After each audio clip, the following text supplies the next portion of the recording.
Hello and welcome to the FatBoss Guide to High Botanist Tel'arn in the Nighthold. Yes, this is a 3-phase encounter where you'll be fighting a single boss in the beginning, but then he'll split into 2 bosses in phase 2 and then 3 bosses in phase 3, so it goes from a single target boss to a council style boss. Now each phase will introduce more abilities, most of which will require quite a lot of group coordination to deal with, but the thing is that you don't really change how you deal with each ability as you go throughout the fight, so the things that you master in phase 1 will still be relevant in phase 3. And with that in mind, let's kick straight into it and let's talk about phase 1, where you'll just be fighting the High Botanist by himself, and there are 4 abilities that you need to deal with.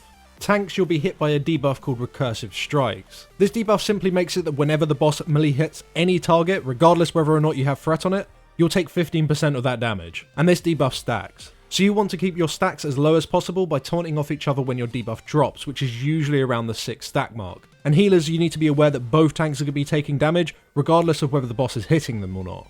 Now, a very impactful ability is the Controlled Chaos. This is very similar to the Fellseeker ability from Manaroth in Hellfire Citadel. The boss will pick a random player and cause a series of 3 explosions to happen on top of that location. The explosion radius starts out small and grows with each blast, starting at 10 yards, then 20 yards, then 30 yards. To counter this, you'll want ranged players to stand in a single group at least 30 yards away from the melee group. Then, if the ability is cast in the range camp, they can move as a single unit to the other side of the room, while the melee group can simply stand still. And if it's cast on the melee group, they can move away from the explosion while the range group stands still. Now, when the ranged have reached their other destination on the other side of the room, away from the explosions, they can pretty much stand there. However, it's important for the melee to move back to their initial location after their controlled chaos, because you need to tank the boss ready here for phase 2 and 3. Another reason why you want to have these 2 camps spread out by 30 yards is because of solar collapse. When the boss casts this ability, it will spawn a ring of 12 points of energy that will start to collapse to the location of a random player. Each time the points of energy move towards the center, they will explode, dealing a huge amount of damage to anyone hit by them. You want anyone within the ring to move out of it, simply running through the gaps. Ranged and melee being spread means that only one half of the raid will have to move from it, rather the entire raid. Just be aware the points of energy may spawn close to you if it is cast on the opposite group, so keep an eye under your feet and don't stand in the exploding shit. And the final bit of information that you need to understand in this phase is the Parasitic Seto, and this is probably the #1 thing that will wipe your raid. This is a debuff that is applied to a random player that will root them and just deal ticking damage to that player until you finally dispel it. When you do dispel it, 2 adds will spawn out of that player. These adds will just fixate on a random player and chase them down. If the adds ever reach their target, they'll simply just apply another Parasitic Seto to that player, which will then spawn 2 more adds, which will then spawn even more adds, and more adds and more adds, and it will eventually get to the point where everyone in the raid is rooted and has fucking adds hitting them. So to avoid these debuffs spreading throughout the raid like a plague, you'll want to dispel the initial debuff and have your ranged DPS switch to them immediately, while the 2 fixated targets make sure they're nowhere near them. These adds can be stunned, gripped, vortex, slowed, all that good stuff. However, they do gain a movement speed increase every 3 seconds. And then after 15 seconds, they simply just become immune to slows and stuns, so you need to kill them before this point. But once you have managed to deal with those adds and you've mastered all the other abilities in the phase, once the boss reaches 75% health, he will transition into phase 2, and he'll then spawn a second boss. These bosses have a shared health pool, and all the abilities that were in phase 1 will also be in phase 2. And because you do have this new boss, he does bring in some new abilities, well 2 in fact. One of these is Flare. He'll just constantly spam cast this on the tank, and this will just deal damage to them and anyone within 4 yards of them. Because of this, you need to make sure that when you are tanking Soloist, you cannot stand on top of anyone else. You will still need to be tank switching during this phase because of the recursive strikes, but when you do this, just make sure the tanks taunt off of one another to make sure that the 2 bosses are attacking different tanks. This will just help you spread the damage out a little bit more evenly. His main ability is that he will summon 3 Plasma Sphere adds that will spawn in the same 3 set locations. Each of these plasma orbs will just slowly die off over time as they start dealing ticking damage to themselves, and when they eventually do die, this will do a huge amount of damage to the entire raid, but it will also leave a debuff on everyone, which increases the damage taken by this explosion by 100%, and the debuff stacks.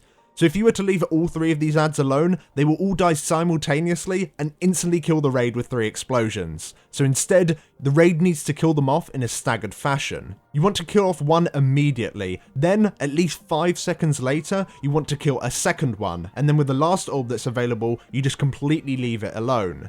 This way, the damage taken increase debuff will drop in between each explosion, keeping the damage done to the entire raid to survivable levels.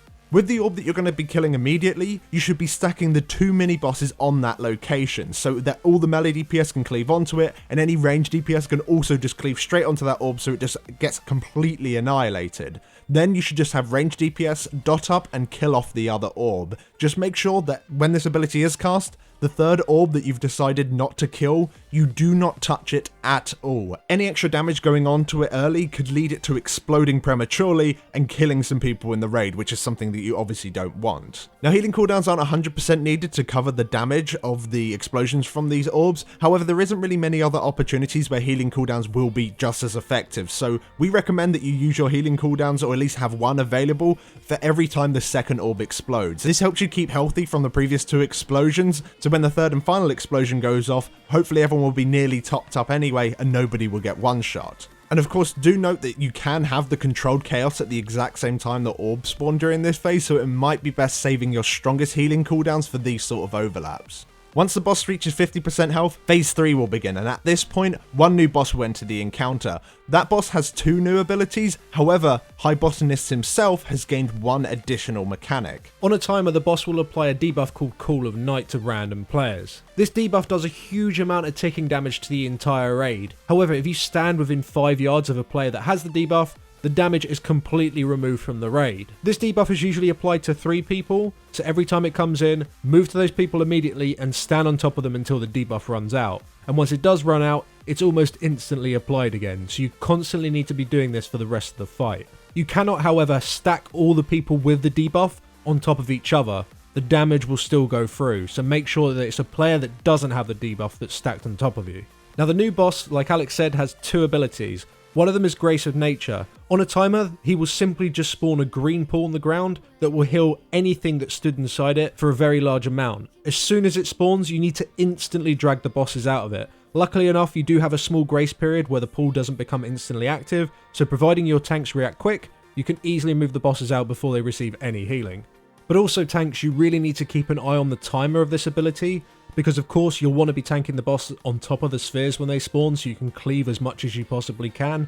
But if a pool spawns right on top of the sphere, not only is it going to heal the sphere, which makes killing it a little bit more awkward, but it also prevents you from tanking the bosses there, which means you're not going to be able to cleave. And the last ability that this boss will be doing is Toxic Spores. These spores will just spawn near random players and will just float around the room for 2 minutes. And if anyone runs into them, the spores will be consumed and they will apply a really hard-hitting dot to that target that stacks. These debuffs, plus an orb exploding, plus controlled chaos, plus the Call of Night debuff doing ticking AoE damage to the raid, it's just way too much to heal. So when you see the Toxic Spores, keep away from them. However, as the fight goes on, there's going to be more and more spores in the room and it's going to start to prevent players from accessing certain areas. If it gets really bad, you can have players run into them with immunities just to clear them up, or you can have, I don't know, say a mage go in there, get a load of stacks and then just ice block, but ultimately you can kill the bosses without soaking any of the spores. And that's all the mechanics and all the abilities that you need to deal with in this encounter, so the fight remains the same throughout. It's just dealing with all the phase 1 abilities, with phase 2 and phase 3 abilities thrown on top. And when you do get into this final phase, it does become a bit of a clusterfuck, it becomes really messy, but you just need to have a constant priority in your head on how you need to deal with certain things. So when a Parasitic Seto spawns, dispel, stun, and everyone needs to swap to them immediately. Second priority, get down the spheres. And then lastly, of course, killing off the bosses. While at the same time, you're dodging the AoE effects from the solar collapse, you're moving away from the controlled chaos, as well as having at least one player stood on top of other players that are debuffed with the Call of Night. But before we close up this guide, one last note for tanks. In this last phase, as you don't need to tank swap on this last boss, we recommend that you just have your strongest tank pick him up and keep him throughout the phase, whilst of course you still swap between the other two. The tank damage in this last phase is exceptionally high, so going into this phase with the majority of your cooldowns up will definitely help you, and of course you need to make the use of externals, especially while healers are moving from either like Call of Night or Spores or the Controlled Chaos or Solar Collapse. There's a lot of movement involved in this fight. Of course, while healers are moving, they're not going to be healing you. But that's more or less it, guys, so thank you very much for watching. If this guide did help you out, then make sure you do leave a like on it, and of course subscribe to the channel and hit the notification bell to make sure that you don't miss any of our upcoming videos. Of course, a big shout out to all of our supporters over on Patreon. Thank you guys so much. And yes, thanks for watching, guys, and we'll see you next time. Thanks for watching.